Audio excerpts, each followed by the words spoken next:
Formative Feedback, Part 1. So formative feedback is arguably one of the most important elements in teaching writing. Formative feedback, as the term suggests, happens during the formative stages of a writing project. Formative feedback contrasts with summative feedback, which happens at the end of a project. So let's look more closely at what formative feedback is and how to provide effective formative feedback to our students. So here's a definition. Formative feedback. Feedback given either through synchronous video conference or writing that helps the student to draft, revise, and shape a text. Most of us probably use written comments, usually marginal notes and markup in Word or Google Docs, combined with summary comments at the end of a paper or in a discussion forum. But that's not the important part. The important part for our purposes here is this second part of the definition. This part that's highlighted in orange, where the words say feedback that helps the student to draft, shape, and revise a text. Now, this part of the definition clues us in on why formative feedback is so critical to writing instruction. Helping students to draft, shape, and revise texts is literally what teaching writing is. It's a central goal of any writing course at any level. And as Beth Hewitt reminds us, the formative feedback that we provide in an online class in particular is even more important than in a classroom because the feedback actually becomes the teaching. It may be our primary mode of instruction. Our formative feedback does the work of teaching and ideally helps students connect the course learning outcomes and readings to their own writing. So making that connection is the important part. So let's focus on the word revision for a moment. This is really where I want to go with this. As many of you know, novice writers, student writers, tend to have a rather superficial concept of revision, if they really have any concept of revising at all. Most students that come into our first year comp classes in particular tend to think of revising as correcting errors, right? They expect feedback to point to minor things at the sentence level that they can fix quickly and without a lot of effort. Correcting errors, as you all know, is called copy editing and proofreading, and it happens only at the tail end of a project. Revision is something deeper and more important. So here's a better definition of what revision is. Quote, a sequence of changes in a composition, changes which are initiated by cues and occur continually through the writing of a work. Now, where does this come from? This comes from a scholar we're going to be looking at in the rest of this video, Nancy Summers, in an article called Revision Strategies of Student Writers and Experienced Adult Writers, which was published in the 3Cs Journal way back in 1980. So this is almost 40 years ago. Now, what Nancy Summers does in this article, and I'm going to jump over and do a bit of a walkthrough in a minute, is she actually compares the revision strategies of student writers with the revision strategies of experienced adult writers, basically published authors and academics, to try to figure out what these differences are, not from her perspective, but in their own words. So she did a kind of case study, ethnographic analysis, looked at 20 student writers and 20 experienced writers and talked to them and interviewed them at different stages of their writing and kind of came up with a snapshot. And in many ways, the work that Summers began in this research is the underlying foundation of our whole discipline today. When I polled some of my friends on Twitter what they thought I should teach in this course, they said, well, you got to start with Nancy Summers. She's really the foundation for the whole thing. I think, sadly, many people don't really understand or haven't read her work. So I'm going to take a minute to look at that. But let's look at what Nancy Summers says about revision and what she identifies as some of the differences between student writers and experienced writers. So Nancy Summers, Revision Strategies of Student Writers and Experienced Adult Writers. I don't usually do this much of a detailed walkthrough of a reading because I think you're all quite capable of reading and extracting material yourselves. But she says it so well, and it's actually the language of her piece itself that I want to highlight. I will link to this reading, this PDF, next to the video, but I want to scroll through and highlight a few things. So she talks about her methodology, and it's pretty straightforward. She did a case study where she talked to the students, and then she talked to the experienced writers, and then she came up with some conclusions. So here's what she finds when she talks to these college undergraduates about their revising strategies. The predominant concern in these definitions is vocabulary. The students understand the revision process as a rewording activity.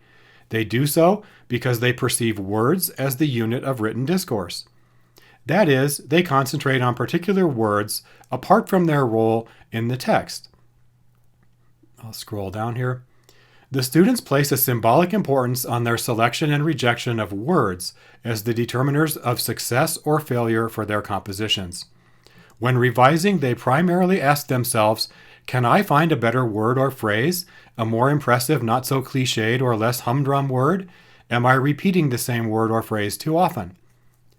The students approach the revision process with what could be labeled as a thesaurus philosophy of writing. The students consider the thesaurus a harvest of lexical substitutions and believe that most problems in their essay can be solved by rewording. This is why I wanted to read this to you. I think it's really pretty interesting stuff and maybe not quite what you'd expect. The revision strategies described above are consistent with the student's understanding of the revision process as requiring lexical changes, but not semantic changes. And lexical would mean obviously rewording, right? You're changing a word for another word. Semantic change is changing the meaning, changing the sentence structure, changing the syntax. So their perception is that revision requires lexical change. For these students, the extent to which they revise is a function of their level of inspiration. In fact, they use the word inspiration to describe the ease or difficulty with which their essay is written, and the extent to which the essay needs to be revised. If students feel inspired, if the writing comes easily, and if they don't get stuck on individual words or phrases, then they say that they cannot see any reason to revise. Because students do not see revision as an activity in which they modify and develop perspectives and ideas, they feel that if they know what they want to say, there is little reason for making revisions. That's fascinating, right? Inspiration is knowing what you're going to say. Writing is getting it down on the page as quickly as possible. And revision is unnecessary if you were inspired because you got it right the first time. That's a pretty interesting view of the writing process that these students, according to Nancy Summers, were really had. I'll continue with a few more highlights here, still looking at the students. Too often as composition teachers, we conclude that students do not willingly revise. The evidence from my research suggests that it is not that students are unwilling to revise, but rather that they do what they have been taught to do in a consistently narrow and predictable way. Down there, taught. Now is where we come in as teachers and we begin to say, okay, maybe we can help with this, right? They do what they have been taught to do. The students have strategies for handling words and phrases, and their strategies help them on a word or sentence level. What they lack, however, is a set of strategies to help them identify the something larger that they sensed was wrong and work from there. The students do not have strategies for handling the whole essay. And I'll continue just a couple more sentences here about the students. The students decide to stop revising when they decide that they have not violated any of the rules for revising. Changes are made in compliance with abstract rules about the product, rules that often do not apply to the specific problems in the text. Ironically enough, right? These revision strategies are teacher-based, directed towards a teacher reader who expects compliance with rules, with pre-existing conceptions, and who will only examine parts of the composition, writing comments about those parts in the margins of their essays, and will cite any violations of rules in those parts. At best, the students see their writing altogether passively, through the eyes of former teachers or their surrogates, the textbooks, and are bound to the rules which they have been taught. Now, I don't know about you guys, but I'm hearing pretty strong critique of these rules and the way that these students have been taught. And basically Summers is saying, okay, maybe we've created this problem. Maybe we can do something different. So to begin thinking about what that something different might be, she says, let's shift gears and talk to experienced writers who actually know how to revise. And let me listen to how they talk about it. So listen to the contrast here. The experienced writers describe their primary objective when revising as finding the form or shape of their argument. Although the metaphors vary, The experienced writers often use structural expressions, such as finding a framework, a pattern, or a design for their argument, right? Contrast that with the students who just substituted one word for another, a pattern, a design. When questioned about this emphasis, the experienced writers responded that since their first drafts are usually scattered attempts to define their territory, their objective in the second draft is to begin observing general patterns of development and deciding what should be included and what excluded. After a concern for form, the experienced writers have a second objective, a concern for their readership. The experienced writers imagine a reader reading their product whose existence and whose expectations influence their revision process. Such a reader gives them just what the students lacked, new eyes to review their work. So what I'm hearing here, and I hope you're hearing this too, is experienced writers have learned to revise by seeing their work through the eyes of a reader. They can imagine a reader pushing back on them in a way that a student cannot. Why can they imagine that? Probably because they've had a lot of readers push back on them and they've just learned what to look for, right? An ability to review or re-see, which of course is literally what the word revision means. That seems to be the crux of the matter here, right? What the students lacked is new eyes to review their work. Going on with the experienced writers, these revision strategies are a process of more than communication. They are part of the process of discovering meaning altogether. And I'll skip over where she goes into some theory.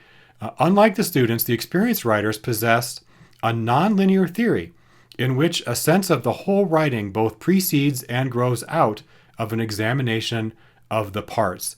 And if you've read much scholarship, you know that the word we love to use for that nonlinear theory is recursive. You keep feeding new ideas back into it and seeing it differently. You're going whole to part to whole, back and forth and back and forth. The whole writing both precedes and grows out of an examination of the parts. That ability to see the whole and then zoom into the parts and back again is this notion of recursive, a rhetorical awareness that is fundamentally recursive. Two elements of the experienced writer's theory of the revision process are the adoption of a holistic perspective and the perception that revision is a recursive process, as I was just saying. The writers ask, what does my essay as a whole need for form, balance, rhythm, or communication? Again, contrast that with the students who are just swapping out one word for another. It is a sense of writing as discovery, a repeated process of beginning over again, starting out new that the students failed to have.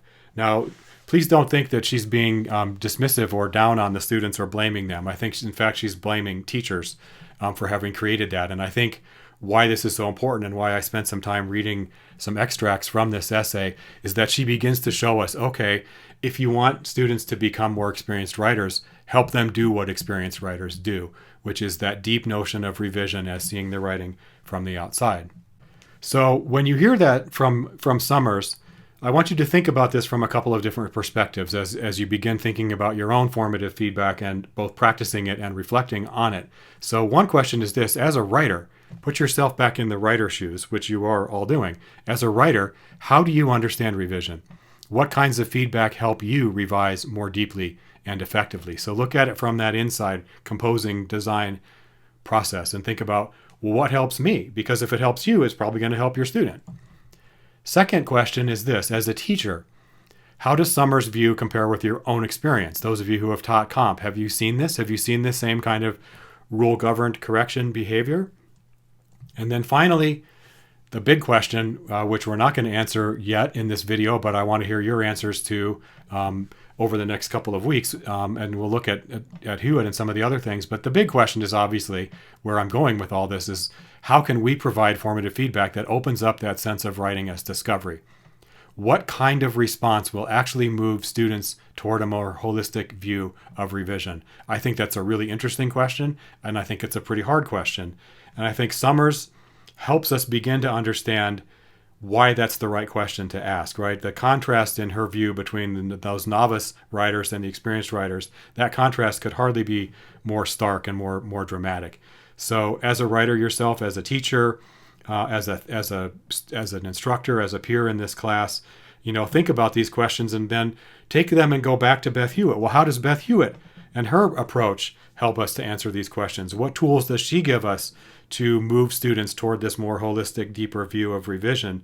And then in addition to Hewitt, we'll be looking at a few other scholars and a few other strategies that can enable us to do this in a variety of different ways. There's not just one way to do it, even if we all agree that this is the goal. There are several ways to get there, and we'll look at those as well. But particularly, what does Hewitt say about specific strategies that you can do in the margins of a paper that are going to move them away from that local lexical toward the more holistic view? I think that's the question that I want to pose in terms of the relationship between formative feedback and revision.